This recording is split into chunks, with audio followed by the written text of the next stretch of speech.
Muy buenas tardes a toda la audiencia del Rumbo de la Tarde. Vamos a dar inicio a esta nueva propuesta con Miguel Guerrero, Valentín Medrano, Leila Mejía, que se encuentra en casita un poquito indispuesta, y una servidora Olga Almanzar, Gabriel en los controles, y vamos a analizar todo lo que ha acontecido en el día de hoy en el escenario político y social de la República Dominicana. Buenas tardes, ¿cómo están? Bien, yo creo, buenas tardes Olga Paola, buenas tardes Valentín, buenas tardes Gabriel y buenas tardes en su casa a Leila, que está indispuesta por el día de hoy, pero estará de nuevo con nosotros mañana, Dios mediante. Mira, Así yo creo es. que el hecho más importante ocurrido hoy, sin lugar a dudas, es la tardía firma del pacto eléctrico, que deja abierto el camino hacia un pacto todavía mucho más importante y más difícil, que Sí, es el pacto fiscal, con el cual quedaría completada los 3 mandatos de pactos que estableció hace muchos años la Ley de Estrategia Nacional de Desarrollo. Eso es sumamente importante. El así documento es. que se firmó hoy, con algunas objeciones de grupos sociales que no lo firmaron, pero que sí lo firmó el Partido de la Liberación Dominicana, que estuvo representado por 3 dirigentes de esa organización política, lo cual fue muy bueno porque demuestra el sentido alto de responsabilidad de esa organización opositora. Es prácticamente el mismo texto que se rechazó en el 2017 y en el 2019 sin ningún cambio fundamental.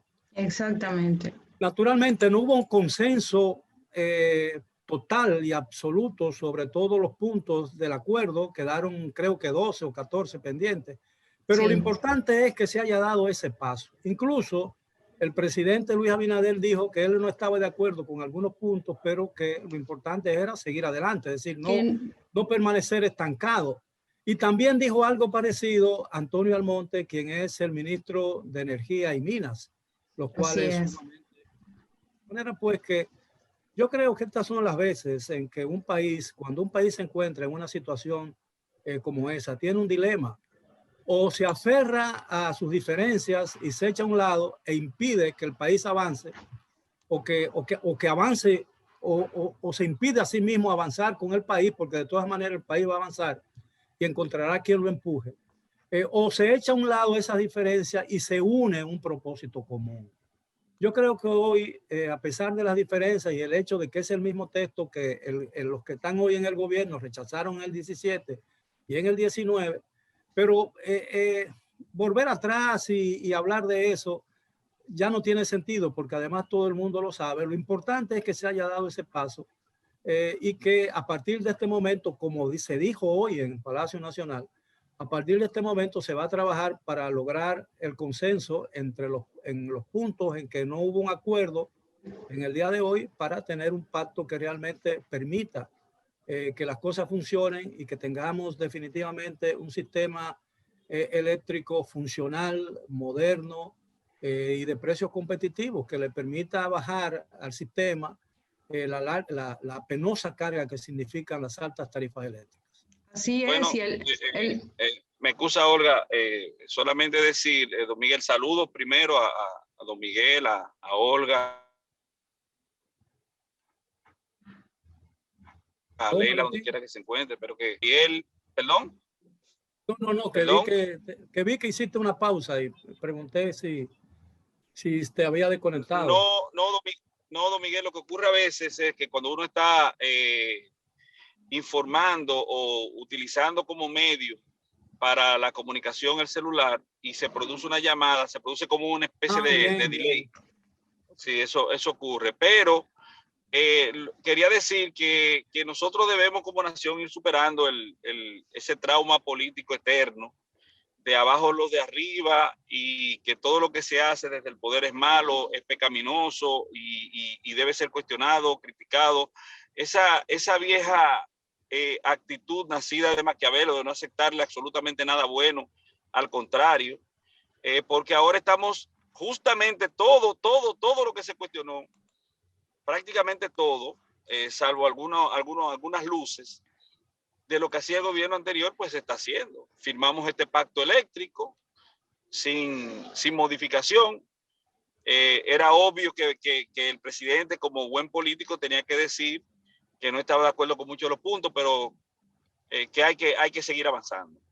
Y los préstamos, o sea, nosotros escuchamos esas voces desde el Congreso Nacional y en otros escenarios de la vida pública dominicana, los cuestionamientos al endeudamiento excesivo de los gobiernos del PLD, de ambos gobiernos del PLD. Y entonces, bueno, pues acudimos a los... Sí, hay una interrupción. ¿Se está escuchando? Okay. Adelante, Olga, y le pido excusa a ustedes y al pueblo radio oyente por esta situación técnica. No hay Valentín, problema. Antes de que Olga entre, si estás moviéndote en un vehículo, quizás pueda mejorar detenerte. Tu situación, si te detienes, si te parqueas en un lugar y de ahí puedas, en un lugar seguro, por supuesto. Bueno, vamos a ver si existe. Pero si se escucha, yo lo que quería decir es que antes de yo estudiar el Derecho Económico y Financiero, una maestría en la Universidad Autónoma de Santo Domingo, que actualmente curso, yo entendía también que todos los empréstitos eran malos, que los préstamos eran malísimos, y que hay que cuestionar eso y se en contra, pero después descubrí que eso no necesariamente es así, que eso no necesariamente responde a una verdad. Ciertamente, y además el nivel de endeudamiento. ¿Usted sabe cuál es el límite para endeudarse? La capacidad que tenga el otro de prestar. Es así que funcionan las cosas, así que funciona el mundo, así funcionan los estados.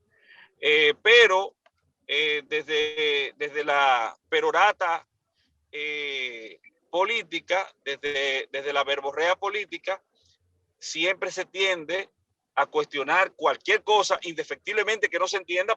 Lo hacía yo, o sea, yo lo hacía como una persona que estaba ciega porque no entendía realmente hasta qué punto eso podría corresponder a la verdad. Sin embargo, me montaba en un discurso sin conocimiento de causa, con fundamentaciones pueriles, y entonces, bueno, yo hacía causa común con cosas que no conocía, que no sabía. Eso ocurre con muchísima frecuencia. Mira, el método que tiene la administración del señor Abinader para impulsar la economía y lograr su recuperación es a través del estímulo al consumo.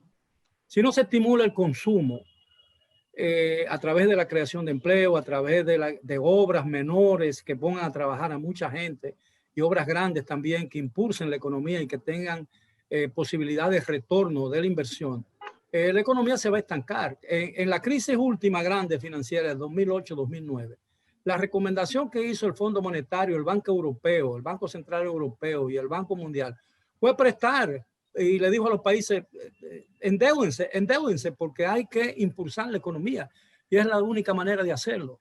De manera que todo eso es un mito que se han ido arrastrando. Los Estados Unidos se recuperó con Roosevelt en plena depresión, la más grande que había sufrido países en los Estados Unidos y muchos otros países en toda la historia de la humanidad, a través de la creación de un impulso a la economía, de poner a la gente a trabajar para que tuviera posibilidad de consumir, de comprar productos. Y de ahí surgió el Golden Gate, el Empire State, y surgieron muchísimas grandes obras en los Estados Unidos que son hoy todavía símbolos de esa gran nación. El Golden Gate es el puente de San Francisco. San Francisco, exactamente. Que en su momento era el más grande del mundo. Olga Paola. Sí, quería decir que, como bien saben, la discusión del pacto eléctrico cerró ya en 2017, antes de la firma de hoy, y que se había intentado ya en 3 oportunidades firmarlo. El documento, que mucha gente ha escuchado hablar sobre el pacto, todo el mundo menciona el pacto, pero en realidad el pacto eléctrico define un plan estratégico y de negocios que permiten a las empresas distribuidoras subcontratar a otras compañías para que manejen la comercialización del servicio eléctrico.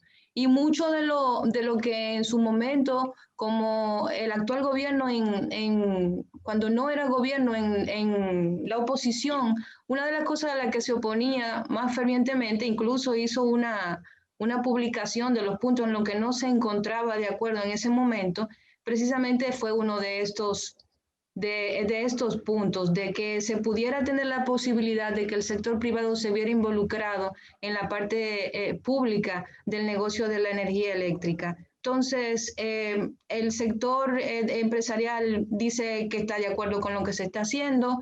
Por otro lado, la universidad se retiró del pacto, la UAS se retiró del pacto, no firmó, dice que con el pacto eléctrico no se va a cambiar nada. Y la verdad es que a nivel de redes sociales y de opinión pública ha concitado una masiva reacción de la gente a favor y en contra. Mira, si el gobierno dominicano... Mayoritariamente que a favor o mayoritariamente en contra. Bueno, eso depende del tipo de redes y los seguidores que tú tengas. Mira, yo creo que el gobierno le está prestando demasiada atención a la corriente de las redes, donde la ignorancia muchas veces impone las normas, impone la ruta de la cuestión. El gobierno tiene que actuar conforme a lo que entienda que debe hacer, a un plan. No puede estar llevando un proyecto de país, un proyecto de país. Exactamente. Cada vez que el movimiento en las redes parece contrario a que son cosas manipuladas, por supuesto, que parece contrario a una decisión del gobierno, el gobierno se echa para atrás. Lo hemos visto en el Ministerio de Medio Ambiente con el tema de Loma Miranda. No quiero decir que entreguen Loma Miranda. Lo que quiero decir es que le prestan demasiada atención a las redes, se desvían del camino trazado. Un gobierno no puede actuar, no quiero decir con eso que cierre los oídos y se tape los ojos a lo que está viendo o a lo que está escuchando, pero también tiene que tener sus propios planes y tiene que tener la certeza de que va en buen camino, no desviarse cada vez que alguien alza la voz y le ladra. En días pasados vi alguien reprodujo una famosa frase de Churchill que dice: si cada vez que te detienes a tirarle piedra a cada perro que te ladre, no vas a llegar a tu destino, no vas a llegar donde tú vas. ¿Entiendes? Entonces el gobierno tiene que ser firme en sus cosas. Bien, hoy se firmó el pacto eléctrico. Es un pacto que no es perfecto, que tiene muchas disidencias. Algunos sectores se retiraron, no lo firmaron. ¿O es que pretendemos que todo sea unanimidad? No claro puede ser todo a unanimidad, porque es una sociedad diversa, con diversidad de intereses. La divergencia es parte del derecho de una sociedad. Así es. Mira, yo no estoy... Don Miguel, sí. Una de las características que tiende a hacerse ver, a hacer surgir en el ser humano las redes sociales es un inusitado valor para decirle ladrón a cualquiera, valor para decir que, para ensuciar, enlodar, para dañar, para osar a una persona, decirle cosas que a través de las redes que en lo personal, frente a frente, no serían capaces de decir. Hay gente que dice de todo en las redes a un hombre, pero ese valor solamente de redes. No se atreve. Pero además de eso, no Valentín, pero además de eso, este se supone que es una administración que llegó con un plan. No te desvíes de tus objetivos. Cuando incluso el principal partido de oposición te está apoyando en relación a un punto en que tú no lo apoyaste cuando era oposición. ¿Entiendes? Entonces sigue adelante, porque tú tienes una idea y una convicción. Y mañana, si el pacto funciona... El problema es, don Miguel, que toda decisión política acarrea, aunque sea mínimamente, un costo también en términos políticos. Entonces aquí solamente quieren ver los gananciales. Tomo la decisión, pero ni siquiera la parte fea, la parte negativa que tú puedas acarrear, yo quiero que me afecte a mí. Eso no puede ser. O sea, toda decisión política acarrea también gananciales y perjuicios políticos. Yo creo que el tema también es... ¿Sí? No, siga, doña Olga. No, lo que pasa es que a mí me llega a la cabeza una palabra. Miren, de verdad yo quiero creer, yo veo al presidente Luis Abinader, lo veo como una persona la siento genuina en su deseo de hacer algo bien hecho, siento que tiene buenas intenciones, acotando que las buenas intenciones no son siempre lo único que se necesita para hacer un buen proyecto. Siento que tenemos enfrente una persona, un presidente, que uno lo ve con una intención realmente noble de hacer algo positivo en el país, de diferenciarse. Pero la palabra que me surge es congruencia. No veo congruencia en las acciones del gobierno. Yo entiendo que el pacto es positivo en un sentido. Entiendo que el pacto va a subsanar una serie de situaciones que tiene nuestro sistema eléctrico que viene cargando de años.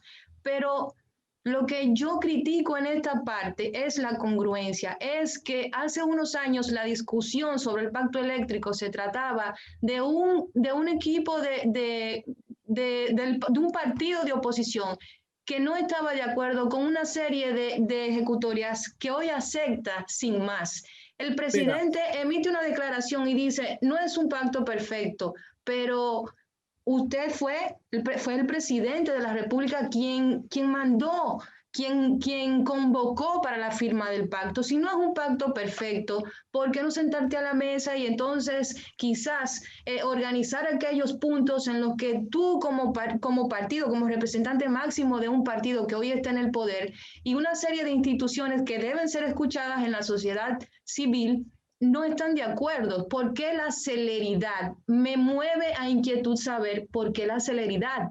Que Mira, es algún deseo por ahí que no sabemos para firmar el pacto de buenas a primeras. El tema surgió hace una semana y ya estamos hoy con el pacto firmado. Entonces, en mi caso se trata de congruencia. Mira, a mí me parece, y yo voy a tratar de unir, si me lo permiten, porque lo que quiero decir me va a requerir un par de minutos. A mí me parece... Tómese una hora. Está bien, a mí me parece que bueno, cuando se va a firmar esto, los asesores y la gente que trabaja en eso tiene que garantizarle al gobierno, si lo que el gobierno quiere es unanimidad, tiene que advertirle que no era el momento de esa unanimidad, porque no hay posibilidad de unanimidad en un tema como tan mundano y donde hay tantos intereses envueltos como es el tema eléctrico en un país como este. Pero lo importante, si cada gobierno que tengamos va a buscar en cada acción positiva o cada acción que entienda que debe echarse para adelante, va a buscar unanimidad, este país se va a quedar estancado y se va a quedar en el mismo lugar, no va a avanzar nunca. Entonces, lo importante es que ese pacto se haya firmado. Mire, señores, yo creo que de alguna manera alguien convenció al presidente, porque tú tienes razón, Olga.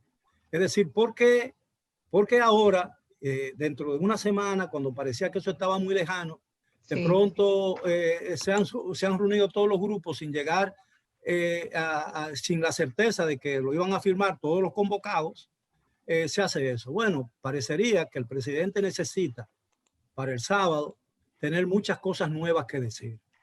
Y yo creo que eso también, ese es un error. Ese es un error. Usted diga lo que puede decir, lo que no pueda decir y alcanzar, porque después las cosas son peor. Si mañana se rompe ese pacto, entonces lo que tú alcanzaste no tiene ningún valor. Pero yo quiero insistir en el hecho de que el gobierno tiene que cerrar los ojos. No puede dejar que las redes, especialmente Twitter, que es un recipiente de ignorancia y de maldad política y de revancha y de todas esas cosas, de opinólogos, exactamente, tracen las normas y la pauta del gobierno. Cuando este fue un gobierno que ganó con más del 50% del voto popular, que concurrió a las elecciones. Entonces, si tú todavía tienes ese asunto, o aunque no lo tengas todavía, tú tienes un mandato y tienes un mandato del pueblo dominicano. Entonces no son las redes lo que tienen que dictar las normas del proceder del gobierno. Y yo estoy viendo eso en una área como es la minería, donde aparentemente 3 o 4 ambientalistas, muy bien intencionados muchos de ellos, y las redes están trazando las pautas del gobierno en ese campo. Y yo quiero decirle al gobierno que el proceso de recuperación económica no será posible en el corto plazo a través del turismo. Y va a ser posible a través de otro asunto. El gobierno va a tener que recurrir en lo que resta del año a todos los recursos que tenga disponible el gobierno para recuperar el ritmo de crecimiento de la economía.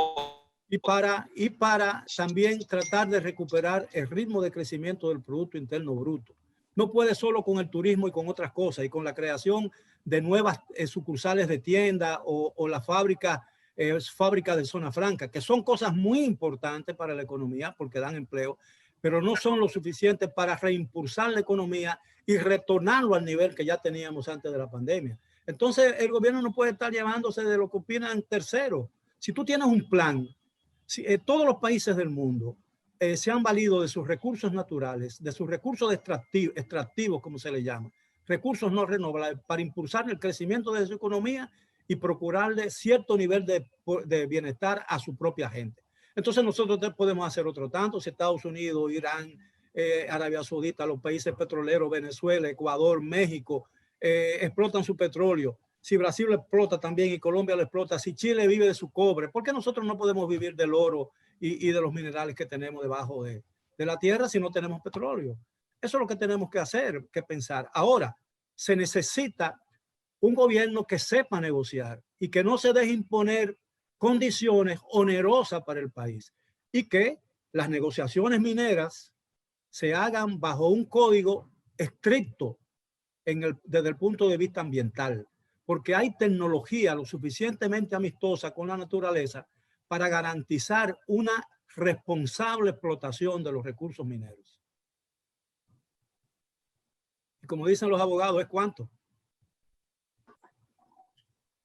Bueno, me quedé solo. No, aquí estamos, don Miguel, aquí estamos. Yo creo que ciertamente el gobierno de la República Dominicana en algún momento tendrá que entender que no va a ser todo color de rosas. De hecho, hay una película que se llama La Vie Rose y nada rosa aparece en la vida es bella, ¿verdad? Perdón, La vida es bella de Roberto Benigni. Pero no necesariamente en la vida cotidiana, ordinaria del ser humano, no todo es color de rosa. En la política, en el gobierno, en el deporte, en todos las actividades humanas hay escollos que muchas veces son afectadores, que hay que necesariamente en algún momento saltar sobre la barda para, bueno, uno poder obtener algunos gananciales. En política deben ser gananciales en términos colectivos, o sea, procurar el bienestar. El papel del gobierno es la búsqueda de bienestar de sus ciudadanos, ese debe ser. Pero no siempre una decisión de política pública va a afectar de la misma manera positiva que se pretende a los ciudadanos. Por ejemplo, don Miguel, el progreso de muchos puede traer consigo la quiebra de otros.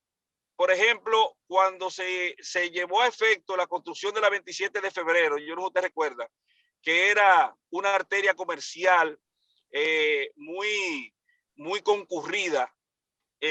La mayoría de esos negocios, cuando se hicieron los elevados, que llegan hasta más o menos cerca del puente Duarte y Juan Bosch, la mayoría de esos negocios se fue a pique. Y es más, fueron sustituidos ahora por un arrabal que hay de venduteros en las calles. No sé si usted lo ha visto. Pero ese progreso generalizado, eso que beneficiaba a la situación vial de la capital dominicana, terminó por afectar a otros, y así ocurre. O sea, no todo va a ser color de rosa. Claro, pero ahí lo que hay que reinventarse.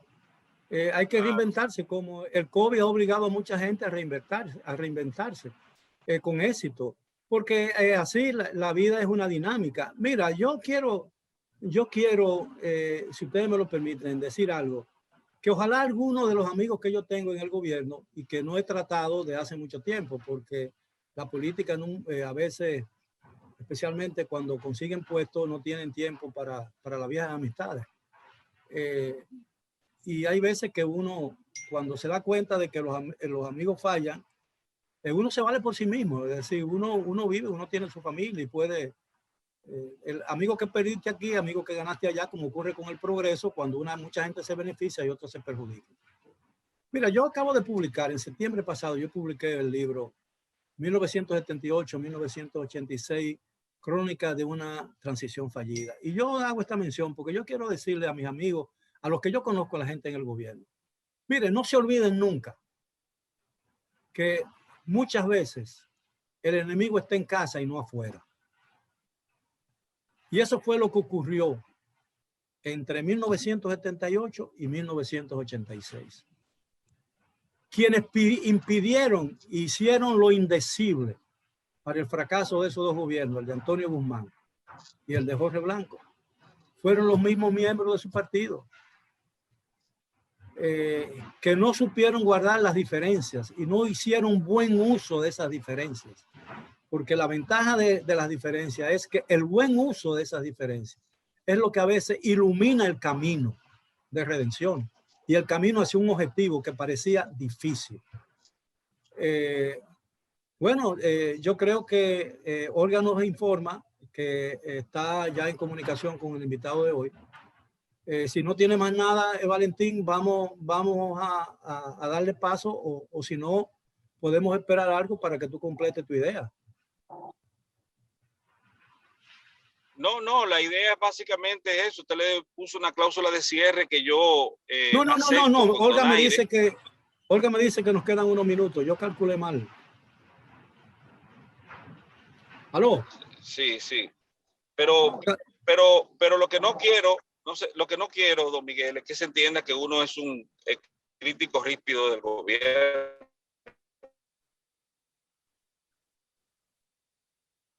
No, evidentemente nadie tiene la intención Todo lo de... contrario. Nadie gana. Bueno, tienes problemas con tu comunicación, Valentín. Si estás hablando en este momento no está entrando. Yo voy a buscar un lugar. Ok, entonces vamos a hacer una pausa, si Olga lo permite, y regresamos después con más aquí en Rumba 98.5 FM con Valentín Medrano, Leila Mejía, Olga Paola y quien les habla, Miguel Guerrero.